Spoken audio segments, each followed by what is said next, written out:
তারা সেই জিনিসটাকে ব্যাখ্যা করবে, বিশ্লেষণ করবে এবং সত্যিকার তাৎপর্য করাবে, এটাই দায়িত্ব। কিন্তু ধর্মের নামে রাজনীতি করে, ব্যবসা করে নিজের ফায়দা লুটবেন, তখনই কিন্তু সমাজে পাপ পঙ্কিলতা বৃদ্ধি পাবে। কোন প্রকৃত মুসলমান মিথ্যা কথা বলতে পারে, মুনাফিকি করতে পারে? কখনই করতে পারে না। কারণ আল্লাহ তাআলা তার ধর্মগ্রন্থের মাধ্যমে বারবার মুনাফিকদের সম্পর্কে সতর্কবাণী কথা বলেছে। কিন্তু ইসলামের নামে রাজনীতি করতে গিয়ে মুনাফিকি এবং মিথ্যাকে যদি আশ্রয় করতে হয়, তাহলে আপনারা ইসলামের সাথেই বিশ্বাসঘাতকতা করছেন। আপনারা রাসূলের যে ইসলাম, সেই ইসলাম আপনারা ধারণ করেন না। এদেশে বিএনপি সহ অন্যান্য রাজনৈতিক দল, পেশাজীবী সংগঠন, সমাজ এবং মুসলিম জনগোষ্ঠী প্রত্যেকেই ইসলাম নিয়ে ব্যবসা করে না, ইসলামকে ধারণ করে। আজকে আমরা প্রথম ইসলামের যে মর্মবাণী, ইসলামের যে নির্দেশনাগুলি কার কাছ থেকে শিখি?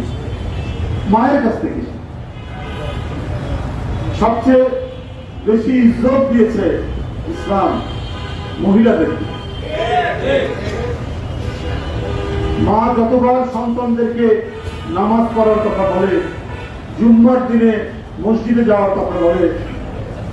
বাপরা খুব কমই বলে। প্রথম আল্লাহর বাণী যিনি গ্রহণ করেছেন তিনি তো মুসলিম, তিনি তো একজন নারী। যিনি প্রথম মুসলমান হন তিনি নারী নন, একজন বিবি খাদিজা। তাহলে আজকে সেই নারীরা এত অবমূল্যায়ন কেন আপনাদের কাছ থেকে? সেই নারীরা কেন সম্মানিত আপনাদের কাছ থেকে? নারীর আসন আপনারা নিকৃষ্ট ভাবে দেখানোর চেষ্টা করছেন। ভুল করে হয়ে গেছে, হ্যাক করেছে, অমুক করেছে এই বলে যে এক সময় টুইটার, এখন যেটার নাম এক্স,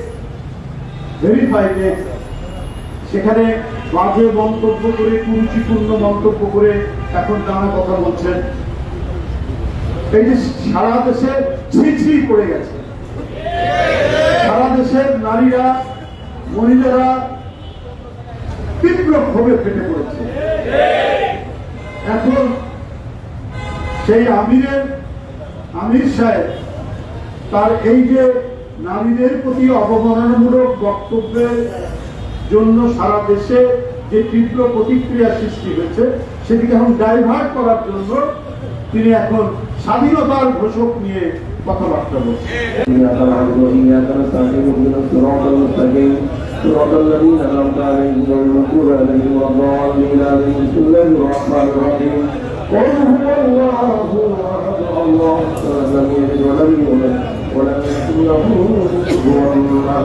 بسم الله الرحمن الرحيم قل هو الله احد الله الصمد لم يلد ولم يولد ولم يكن له كفوا احد بسم الله الرحمن الرحيم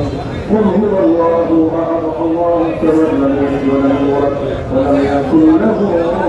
كفوا احد استغفر الله ربي من كل ذنب واتوب اليه لا حول ولا قوه الا بالله العلي العظيم আসুন সবাই দোয়া করি বিদেশ এবং জাতির কল্যাণে আমরা আল্লাহর কাছে দাবি করছি আল্লাহুম্মা আমিন ربنا ظلمنا انفسنا وان لم تغفر لنا وترحمنا لنكونن من الخاسرين ربنا آتنا في الدنيا حسنة وفي الآخرة حسنة وقنا عذاب النار قادر قدرت قداری خلص خائیا کولی مردارا تو جان بخشش زندہ بیزا کولی دیکھ مسافر وہی آخر ٹھکانا کوئی آگے روانہ ہے کوئی پاچھے روانہ মরিয়া দিয়েছে যাদের আল্লাহ আমার মতো বাবা আমার মাফ করিয়া দেনবে আল্লাহ তাদের জীবনের গুনাহ রব্বিল